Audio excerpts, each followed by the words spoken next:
Kubor nakaslem jong udongsan Hima.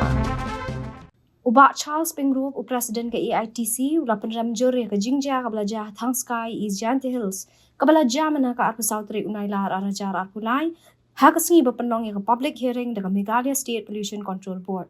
Ubak Charles habakren berkilat patai kubur mentah kesengi ke lai pautrik unailar arajar arpulai ula penpau de ke baong baga jelahi berok ke wei ke sengosi ban UI ke ni balada kimi ke Jingjia ki hakinu ke jingpat sengong Paidbah kamdei bandan ke Jingjia kanat bat ke huri hura.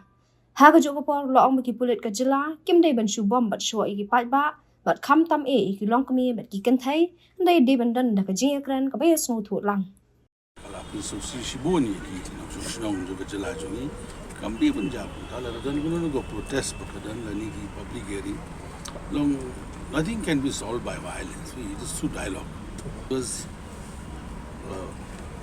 confrontational attitude doesn't work in today's civilized society. Teki Pulit Jingjia kim dia boleh mendapat semua bah sebab lummo iki lom kme iki samla iki sang bah untuk kita maaf.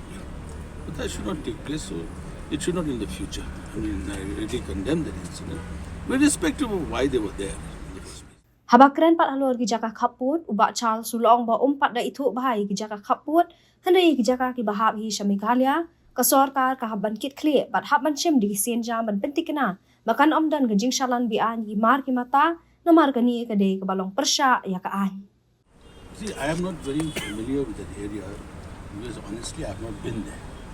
But the very fact that it belongs to the territory of Meghalaya, I mean, some steps has to be taken to make sure that the encroachment does stop.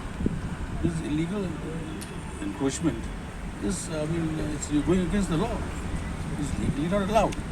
So therefore, our government must take steps to ensure that these things don't happen.